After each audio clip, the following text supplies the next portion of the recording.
Good morning students. आज जो आपको टॉपिक पढ़ाया जाएगा क्लास 8 में सब्जेक्ट आपका मैथ्स है और इसमें आपको पढ़ाया जाएगा सिंपल इंटरेस्ट। ठीक है, मतलब साधारण ब्याज। साधारण ब्याज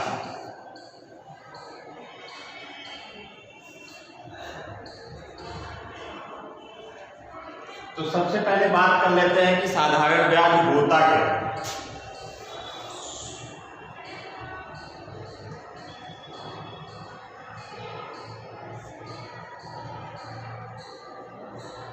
साधारण ब्याज होता क्या है, पहले तो बात कर लेते हैं कि मतलब ब्याज कहाँ लगता है, कैसे होता है, ठीक है, किस टाइप से लगता है, पहले उस बारे में हम चर्चा कर लेते हैं। उसके बाद आते हैं साधारण ब्याज, क्योंकि किसी भी टॉपिक को जानने के लिए, पढ़ने के लिए ये जरूरी होता है कि मतलब क्या है, कैसा है, उसका बेसिक कॉन्सेप्ट क्या है।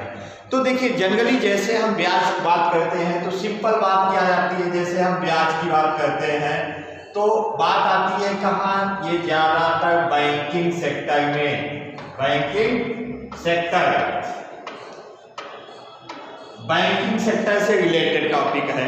अब बैंकिंग सेक्टर है क्या, मतलब जैसे बैंक क्या है और कितने टाइप का ब्याज क्या कैसे होता है, तो पहले हम बात कर लेते हैं बैंक की। ठीक है, बैंक क्या है, ठीक है, तो बैंक सरकार के द्वारा बनाया गया एक ऐसा उपक्रम है या ऐसा एक बैंक बनाया गया उपक्रम है जहां पे व्यक्ति क्या है, पैसों के लेन देन का कार्यक्रम करता है। मतलब बैंक पैसा लेता भी है, ठीक है, लेन देन का, लेन और देन, मतलब यहाँ पे लेना मतलब व्यक्ति जो है, व्यक्ति जमा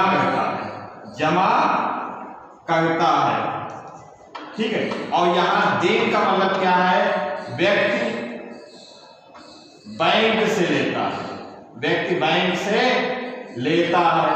अब देखिए, तो जहां पर लेन देन की प्रक्रिया बैंक में होती है, ठीक है, मतलब जब व्यक्ति बैंक में पैसा जमा करता है, ठीक है, तो वहां पे भी व्यक्ति को भी कुछ ना कुछ इंटरेस्ट मिलता है, और जब व्यक्ति को जरूरत पड़ती है बैंक से पैसा लेता है, ठीक है, तो उसकी जो फॉर्मल प्रक्रियाएं हैं उनको पूरा करके जब पैसा लेता है तो वहां पे जो है बैंक व्यक्ति से पैसा लेता है। तो उसी के सेक्टर में क्या होता है कि जब जमा करता है तो उसको भी ब्याज मिलता है व्यक्ति को, और जब व्यक्ति बैंक से पैसा लेता है तो व्यक्ति को भी ब्याज देना पड़ता है। लेकिन सबकी कंडीशंस अलग अलग होती हैं। जैसे अलग अलग कंडीशंस की मतलब बात करते हैं तो बैंक सेक्टर मतलब व्यक्ति बैंक में पैसा इसलिए रखता है क्योंकि जब जैसे जरूरत पड़ती है आप जाके ले आइए। तो बैंकिंग प्रणाली की बात करते हैं। पहले बैंक क्या, ठीक है, मैंने आपको कि यहाँ पर एक ऐसा सरकार का उपक्रम है जहाँ पे पैसे का लेन देन का कार्यक्रम चलता है, ठीक है। तो बैंक मतलब बैंक में क्या कि कोई भी व्यक्ति पैसा बैंक में अगर जमा करता है तो जमा कैसा जब करेगा तो उसमें क्या खुलवाएगा, अकाउंट, ठीक है, इसको हिंदी में बोलते हैं खाता, ठीक है। अब देखिए, खाते भी डिफरेंट टाइप के होते हैं, जैसे सेविंग बचत खाता, सेविंग अकाउंट,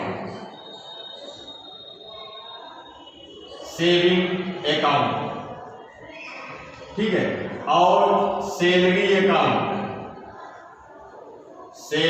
अकाउंट, ठीक है, और करंट अकाउंट।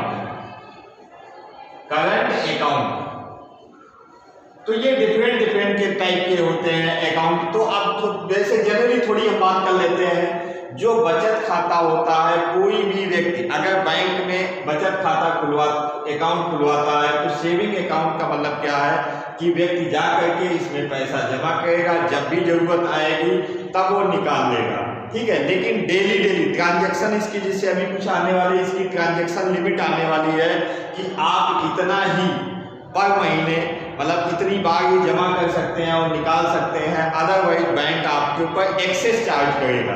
तो ये एक साधारण व्यक्ति के लिए खाता चलाया जाता है। और उसके बाद आता है सैलरी अकाउंट। सैलरी अकाउंट वो व्यक्ति के लिए होता है, इनके अकाउंट नंबर भी कुछ डिफरेंट होते हैं, ठीक है। जैसे कि फॉर एग्जांपल जैसे कोई सैलरी अकाउंट में क्या होता है कि लास्ट डिजिट ज्यादातर 0 होगी, ठीक है। जैसे तो ऐसे सेविंग अकाउंट का और बचत खाते की एक कंडीशन ये होती है कि आपके अकाउंट में मिनिमम इतना बैलेंस रहना चाहिए, अदरवाइज बैंक उस पर कुछ न कुछ ट्रांजैक्शन चार्ज लगा देगा कि आपके ग्रामीण क्षेत्र का अलग होता है और शहरी क्षेत्र का अलग होता है। फिर आता है सैलरी अकाउंट। सैलरी अकाउंट ये 0 बैलेंस पे होता है। ये जैसे प्राइवेट सेक्टर्स या इससे रिलेटेड या गवर्नमेंट सेक्टर के लिए जो कर्मचारी अपॉइंट होते हैं उनके लिए ये 0 बैलेंस पे खोला जाता है। फिर होता है करंट अकाउंट। करंट अकाउंट वो होता है जैसे व्यापारियों के लिए होता है, इनका लेन देन का, ये पर डे जमा कर सकते हैं और पर डे निकालते हैं। तो इस टाइप के डिफरेंट अकाउंट होते हैं। जैसे अकाउंट होते हैं उस अकाउंट पर डिफरेंट परसेंट, जैसे सेविंग अकाउंट पर हमें जो नॉलेज है 4% यहाँ वार्षिक ब्याज मिलता है अलग अलग, ठीक है। इसी तरह से आरडी खुलवाई जाती है, एफडी खुलवाई जाती है, फिक्स डिपॉजिट होता है। जैसे एफडी फिक्स डिपॉजिट एफडी है, ठीक है। सीनियर पर्सन के लिए अलग होता है कि मतलब जो सीनियर सिटीजन 60 साल के जो लोग हैं उनको बैंक अलग इंटरेस्ट देता है, और जो उससे बिलो हैं महिला उनको अलग देता है। महिलाओं को इंटरेस्ट रेट अलग है, पुरुषों के इंटरेस्ट रेट अलग है। इसी तरह से हर चीज के अपने इंटरेस्ट रेट अलग अलग है। तो जो बैंक में मिलता है ये 4% सेविंग मतलब साधारण ब्याज मिलता है, ठीक है। और जब आप बैंक से पैसा लोन लेते हैं, सपोज दैट एक व्यक्ति किसी व्यक्ति को, और इसी तरह से चेक की बात कर लेते हैं, ठीक है। जो चेक, देखिए चेक भी डिफरेंट टाइप के होते हैं। जैसे बैंक में चेक का वर्क होता है, ठीक है। जैसे ये चेक, ये आपका चेक है, ठीक है। और इस टाइप से आप क्रॉस मार दें तो इसको कहते हैं अकाउंट पे।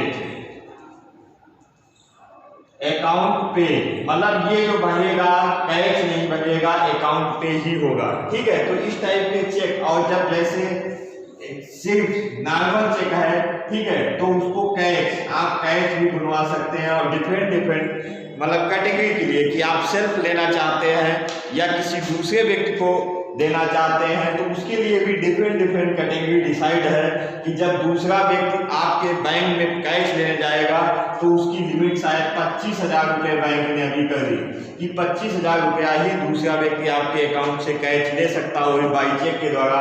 इससे ज़्यादा लेना होगा तो व्यक्ति को स्वयं आना पड़ेगा, अदरवाइज वो चेक जो है अपने अकाउंट में लगाएगा तो अकाउंट में पैसा जाएगा।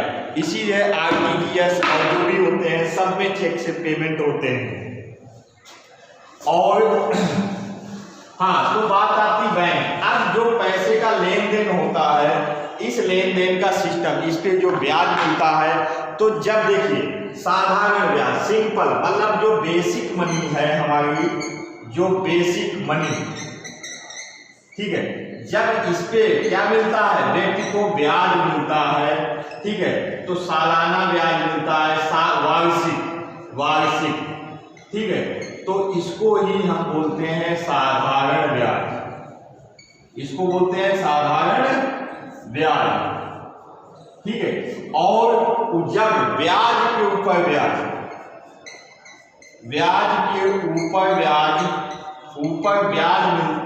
दिया जाता है तो उसको बोलते हैं चक्रवृद्धि ब्याज। उसको क्या बोलते हैं? चक्रवृद्धि ब्याज, ठीक है। चक्रवृद्धि ब्याज मतलब क्या होता है? ये बैंकों में छमाही वसूला जाता है। जैसे एक व्यक्ति ने 10,000 रुपया लोन लिया और लोन लेने के बाद उसने क्या किया कि 6 माह बाद छमाही लेता है।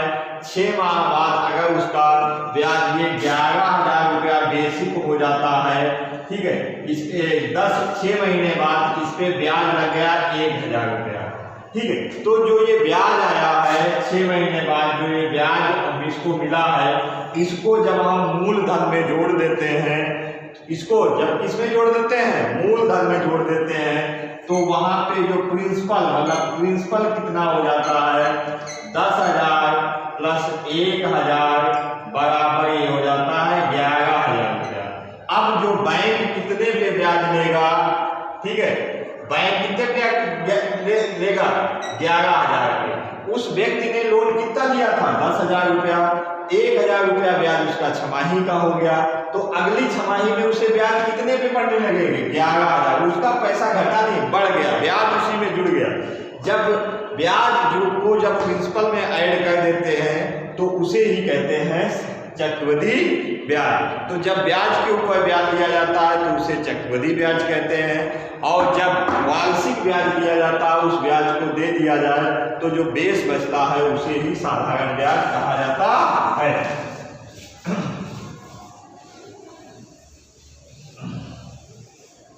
तो चलिए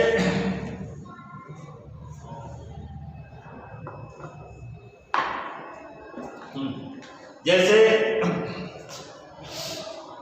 एक सवाल लेते हैं, साधारण ब्याज का फॉर्मूला क्या होता है? साधारण ब्याज,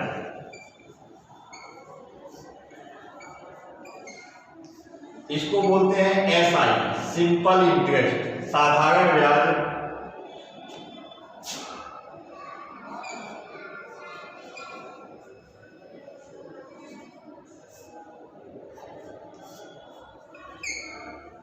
सिंपल इंटरेस्ट बराबर पूरा लिख लो, सिंपल इंटरेस्ट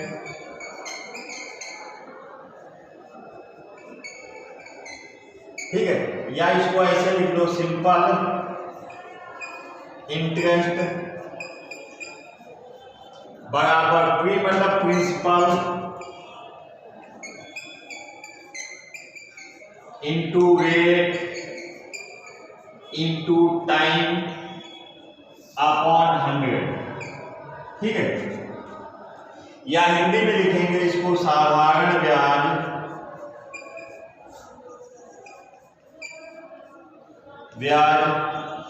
बराबर मूलधन गुणे दर गुणे समय बटे 100। ठीक है, तो देखिए क्या है कि जो साधारण ब्याज में क्या क्या होना चाहिए? मूलधन मतलब जो व्यक्ति पैसा ले रहा उसने कितना मूलधन लिया है, ठीक है, दर कितने % पे ब्याज लिया है, समय कितने समय के लिए लिया है, और बटे 100। ठीक है, या इसको इंग्लिश में कहते हैं सिंपल इंटरेस्ट बराबर principal into rate into time upon 100, या इसको SI बराबर P into R into T upon 100। तो ये इसका बेसिक कॉन्सेप्ट है, बेसिक फार्मूला है। तो अब इस पे सवाल कर लेते हैं। एक सवाल लिखते हैं,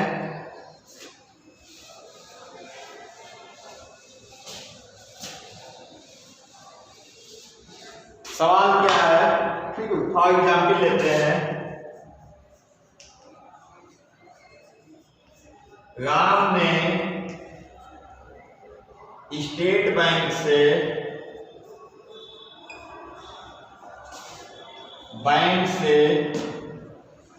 5% वार्षिक ब्याज की दर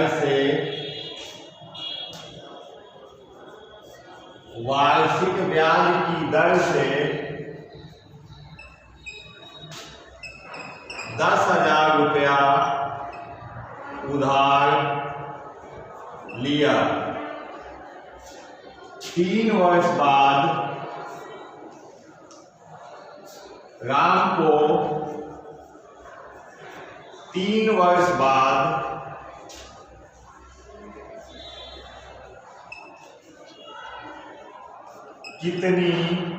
कितना धन जमा करना होगा?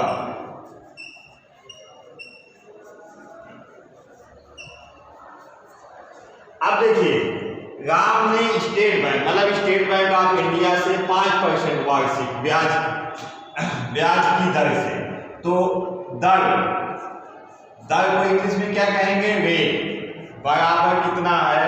5%। उसके बाद ये मूलधन इतना रुपया, तो मूलधन कितना हो गया? उसने 10,000 रुपया उधार लिया। 10,000 रुपया उधार लिया, कितने समय के लिए लिया? 3 वर्ष के लिए। तो समय बराबर 3 वर्ष। तो ये फार्मूला लगाओ, सिंपल इंटरेस्ट बराबर, ठीक है, PRT/100। प्रिंसिपल कितना है 10,000 रुपया है, रेट कितना है 5% है, ठीक है। टाइम कितना है 3 वर्ष, 3 वर्ष अपॉन 100। अब देखिए ये 2 जीरो से ये 2 जीरो कट जाएगा, तो ये कितना आ जाएगा 5 3 15 के आगे 2 जीरो, इतना रुपया। तो SI बराबर कितना होगा 1500।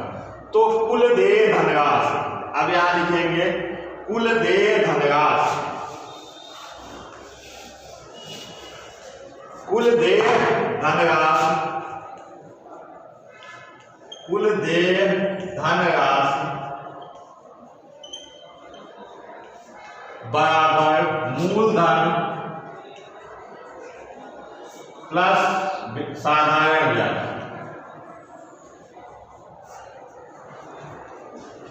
मूलधन कितना था 10,000 रुपया था, प्लस साधारण ब्याज कितना निकला 1500 निकला।